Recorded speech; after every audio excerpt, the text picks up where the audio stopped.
through money, and how it's really not even an issue of money. It's more of an issue of trusting God with our finances so we can not have that hope that we think we should have, but be very generous with our hands and be able to give through our finances. On week 2, when we discussed about serving, the idea worth discussing was active service is the path for authentic compassion. So with that, we learned that Jesus, he's very compassionate.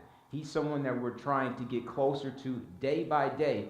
And in order for us to do that, we must be compassionate as well. On last week, the idea worth discussing was that love has no loopholes. It only has one question. What does love require of me? And this is where he broke down, where we talked about the vertical morality versus horizontal morality, and how with vertical morality is more of that relationship that we have with God, where it's God and the laws of God more so we're trying to grow horizontally so we can love God, but then also love others how he loves them. So on this week, like I said, we talked about loving, we talked about serving, we talked about giving, but we're going to talk about celebration. And in order to talk about celebration, I want to take you guys kind of down a trip down memory lane and see if you can remember something with me. So, does anybody know what that is? What does that look like? Hide and seek. So, I bring up hide and seek because I feel that it's probably one of those coolest games that we played when we were kids. I loved hide and seek, especially in my neighborhood. I mean, it was very different. You had some people that I would say weren't the best hide and seekers, if you will. You know, they were kind of lazy and, just would hide behind the tree and, make sure nobody could see them. But like, that was the first place everybody looked. You knew that they were out as soon as, it was time for you to go.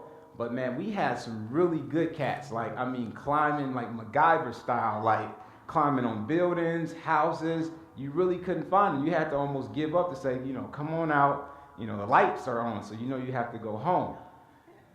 That's how it was where I'm from. So hide and seek was a great game, but it was really cool because when you found what you were looking for, when you got everybody out, you could kind of not necessarily rejoice by yourself, but these were your friends, so everybody kind of celebrated. It was a cool thing to do because you had one goal and you found something at the end.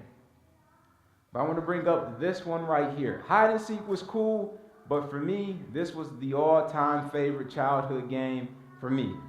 Does anybody know what that game is? Capture the flag. Now with me, capture the flag was dope because it wasn't just about you. You had a team, but it wasn't about being the strongest. It wasn't being about the fastest. You had to have some strategy to it. You had to have teamwork. You had to really think about how you were going to defeat that other team.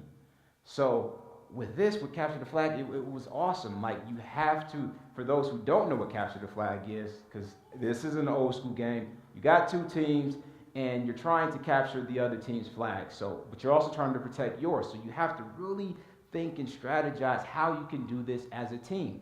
So I remember anytime that my team, we were victorious, like it felt like we won a Super Bowl. Like we partied, we danced, we high-fived. It was awesome. We talked about it when we went to class because it really meant something to us because we were searching for something. We acted as if the other team's flag was our flag. So we said, you know what? We have to rescue that flag. We're going to bring it back home where it belongs. And when we did that, it felt so good. So we celebrated, which brings me to what we're going to talk about today. And we want to make sure that celebration is a part of all of our lives. When you find something, when you discover something, it should be celebrated. And God talks to us through Jesus in Luke. We're going to cover Luke 15, which is a passage where he talks about 3 different parables. We talk about the lost sheep. We also talk about the lost coin. And we're also going to talk about the lost son, aka the prodigal son. So this is a very long passage, but I just want to make sure that we break it down for each story so everyone can see exactly how everything was celebrated through discovery. So we're going to start with verse 3. So Jesus told them this story. If a man has 100 sheep and one of them gets lost, what will he do? Won't he leave the 99 others in the wilderness and go search for the one that is lost until he finds it? And when he has found it, he will joyfully carry it home on his shoulders. When he arrives, he will call together his friends and neighbors, saying, "Rejoice with me, because I have found my lost sheep." In the same way, there is more joy in heaven over one lost sinner who repents and returns to God than over 99 others who are righteous and haven't strayed away. So right there, Jesus tells us how this whole thing can happen. When we lose something, he shows us how we can celebrate, how we can find that foundness, if you will. Right with this story for the lost sheep. Right here breaks down the lost coin. Or suppose a woman has 10 silver coins and loses one. Won't she light a lamp and sweep the entire house and search carefully until she finds it? And when she finds it, will she call her friends and neighbors and say, "Rejoice with me, because I have found my lost coin"? In the same way, there is joy in the presence of God's angels when even one sinner repents. So again, this is another story where he shows us when we lose something, it can be found. This is how a lost and found game can be played with him. We find something, we lose it, we find it, and it's exactly how it can be done. Now right here, this jumps into another story where it talks about the lost son. Now to illustrate this point further, Jesus told them this story. A man had 2 sons. The younger son told his father, I want my share of your estate now before you die. So his father agreed to divide his wealth between his sons. A few days later, this younger son packed all of his belongings and moved to a distant land where he wasted all of his money in wild living. About this time, the money had ran out, a great famine swept over the land, and he began to starve. He persuaded a local farmer to hire him, and the man sent him into the fields to feed the pigs.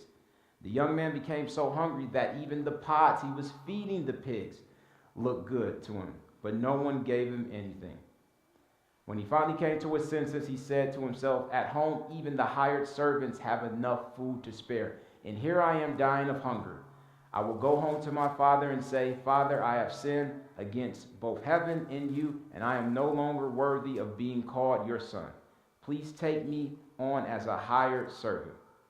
So he returned to his father, and while he was still a long way off, his father saw him coming.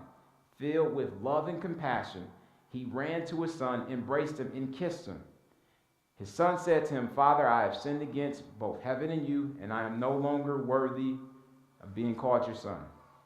But his father said to the servants, 'Quick, bring the finest robe in the house and put it on him. Get a ring for his finger and sandals for his feet, and kill the calf we have been fattening. We must celebrate with a feast, for a son of mine was dead, but now he has returned to life. He was lost, but now he is found, so let the party begin.' But meanwhile, the older son was in the fields working, and he returned home. He heard the music and dancing in the house, and he asked for one of the servants, 'What's going on?' 'Your brother is back,' he was told, 'and your father has killed the fattening calf. We are celebrating because of his safe return.'" Check this out. The older brother was angry and wouldn't go in. His father came out and begged him, but he replied, "All these years I've slaved for you and never once refused to do a single thing you told me. And in all the time you never gave me even one young goat for a feast with my friends. Yet this son of yours," he didn't even say brother, "yet this son of yours comes back after squandering your money on prostitutes. You celebrate killing the fattening calf?" Now, I don't know y'all, but I think he was hating. Does anybody agree? I think that would be the definition of what we call a player hater.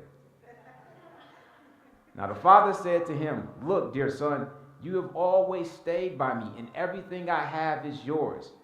We have to celebrate this happy day, for your brother was dead and has come back to life. He was lost, but now he is found. So I really feel with that story, Jesus showed us a lot of different things. But the biggest takeaway is just right here, that God celebrates this foundness. I know that's really not a word, but we're going to create and act that it's a word. But this is what he did. He rescues, he recovers, and he returns. With that lost sheep, he rescued that lost sheep. And I know some of us in life have been that lost sheep. We're trying to find things. We ran away from home, whatever home is. We're trying to find exactly where our center is. But that's how God helps us. He can rescue us and make us not be lost again. Same with recovery. The lost coin. We lose things all the time. Looking, you're sweeping, you need a light. He can recover you and make sure that that light always stays on. In the same way with return, the lost son.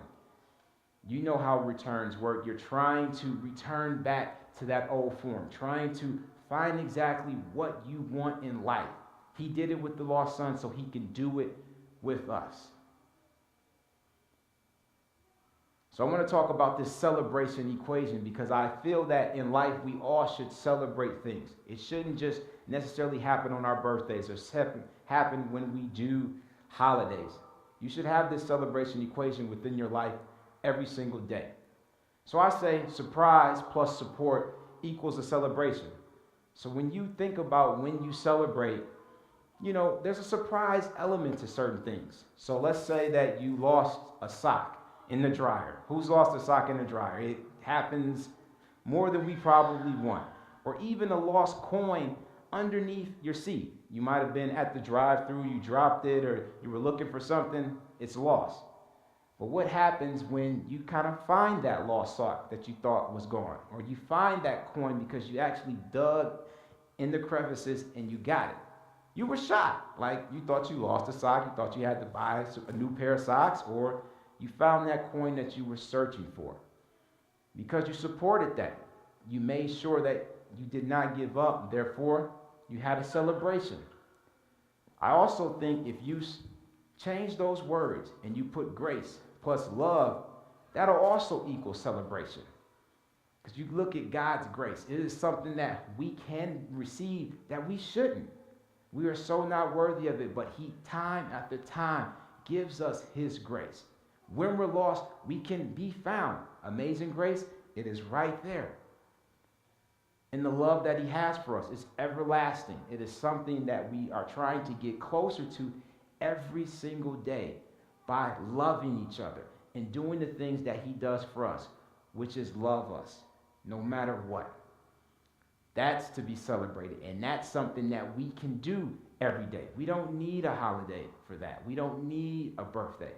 Every time that we wake up and we are here together, that should be celebrated. So that brings us to the idea worth discussing on today. Jesus wants us to celebrate the revelation of life. When discovery happens, it's one of those things where that outcome is going to be the relationship with you and God. As I said, this is something that can be celebrated every single day.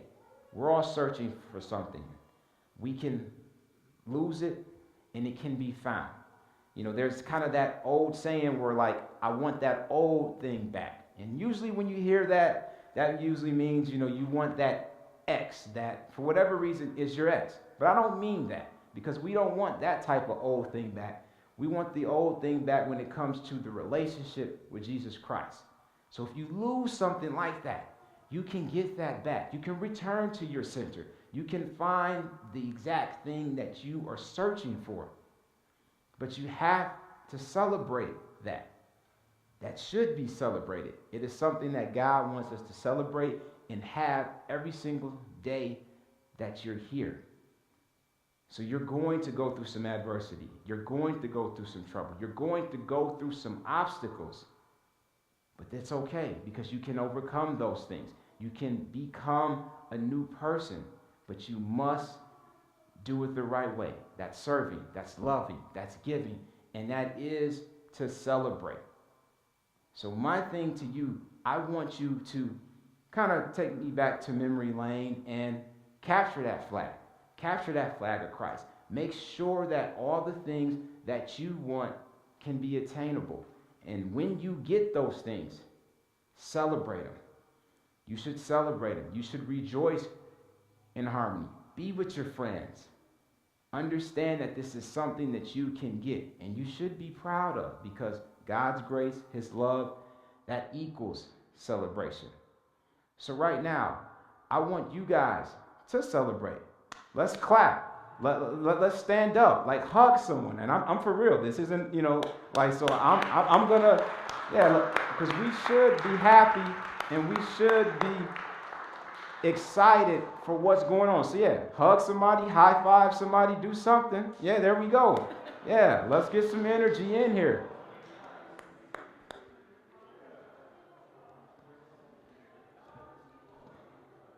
Good, good. And the reason why we're doing this right now is because we really want to show you guys the perfect ending to what we're doing when it comes to Be Rich. We have a presentation that we want to show everyone, and we really want you guys to understand what we've done within this month. So we have a presentation as well as a testimony, and we're going to start that right now.